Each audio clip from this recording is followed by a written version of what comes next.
ወንጌል ምዕራፍ 16 ቁጥር 15 ላይ ያለውን ቃል አነብና ከዛ እንጸልያለን። ላልዳኑ ወገኖች ወደ ጌታ ላልመጡት እንጸልያለን። እግዚአብሔር በዚህ ቃል መሰረት ነው የምንጸልየው። እንዲህ ይላል። በጌታ በኢየሱስ ስም አነባለሁ። እንዲህም አላቸው፣ ወደ ዓለም ሁሉ ሂዱ፣ ወንጌልን ለፍጥረት ሁሉ ስበኩ። ያመነ የተጠመቀ ይድናል፣ ያላመነ ግን ይፈረድበታል። ደግሜው ላንብብ።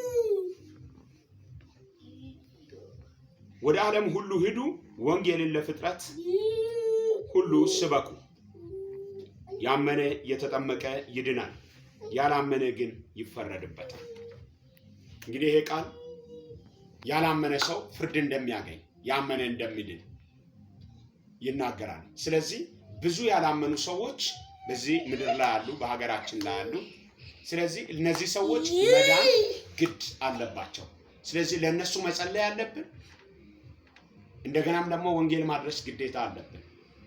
እግዚአብሔር ቢረዳን ዛሬ ደግሞ ወንጌልንም ይዘን ከመሄዳችን ወንጌልን ከማብሰራችን በፊት እግዚአብሔር ልባቸውን እንዲያዘጋጅ እንጸልያለን። እንጸልይ በእግዚአብሔር ፊት።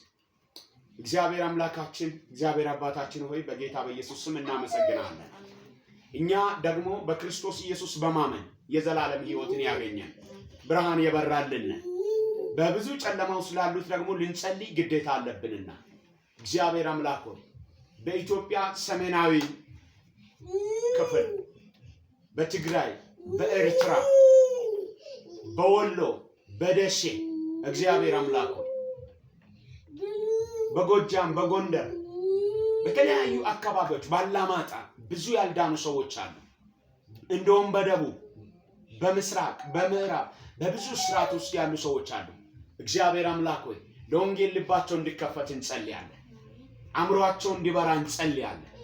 የማያምኑትን አእምሮ የዚህ ዓለም ገዢ አሳወረ ይላልና እግዚአብሔር ቃል በጌታ በኢየሱስ ክርስቶስ ስም ያሳወራቸው ክርስቶስ ኢየሱስን የግል አዳኛቸው አድርጎ እንዳይቀበሉ የሚታገላቸው የሚከለክላቸው መንፈስ በጌታ በኢየሱስ ስም እንዲታሰር እንጸልያለን። እግዚአብሔር አምላክ ሆይ እጅ ወደ እነዚህ ሰዎች እንዘረጋለን። በጌታ በኢየሱስ ክርስቶስ ስም የመዳንን እውነት እንዲቀበሉ እንጸልያለን። እግዚአብሔር ሆይ አዎ በፍርድ ውስጥ ያለ ሰው ነገ ቢሞት እግዚአብሔር ፍርዱ ቀላል አይደለም። የዘላለም እሳት ነው። እግዚአብሔር የዘላለም ገሃነም ነው። ከሰይጣን ጋር ከዲያብሎስ ከአጋንንት ጋር አብሮ መኖር ነው። ሞት ነው። ጥፋት ነው። በኢየሱስ ስም እንዳይሞቱ እንዳይጠፉ እግዚአብሔር ጣልቃ እንድትገባ እንጸልያለን። የእኛን ልብ እንደመለስክ የእነሱንም ልብ እንድትመልስ እኛን እንደማረክ እግዚአብሔር አንተም እንድትማርካቸው እግዚአብሔር የመዳንን ወንጌል እንዲቀበሉ በጌታ በኢየሱስ ስም እንጸልያለን። እግዚአብሔር እጅ ወደ እነዚህ ሰዎች እንዘረጋለን። እጅ በላያቸው ላይ ይሁን። በተለያየ ሃይማኖት ስርዓት ውስጥ ያሉ በኢየሱስ ስም ይፈቱ። በተለያየ እግዚአብሔር አምላክ ሆይ አጋንንት ስርዓት ውስጥ ያሉ በኢየሱስ ስም ይፈቱ። የቃልቻ መንፈስ ያልነካቸው የያዛቸው በኢየሱስ ስም የተመታ ይሁን። በኢየሱስ ክርስቶስ ስም የያዛቸው ትብታብ የተበጣጠሰ ይሁን።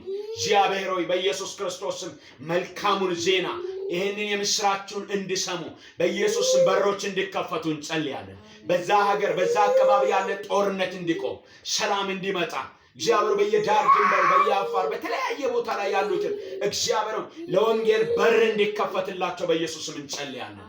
ለዚህ ወንጌል ደግሞ የሚያስፈልገው ባጀት ይለቀቅ። ሚሽነሪዎች ይምጡ። እግዚአብሔር በኢየሱስ ክርስቶስ እነዚህ ነፍሶች ክፉ እንዳይበላ ዲያብሎስ እንዳይበላ በጌታ በኢየሱስ ክርስቶስ ዛሬ ከለላን እናደርጋለን። እግዚአብሔር ስለሰማህ እናመሰግናለን። ሁሉ ነገር ላንተ ክብር ይሁን። እናመሰግናለን። ይህን ሁሉ በወደድከው ባከበርከው በልጅ በኢየሱስ ስም ጸለይ። አሜን።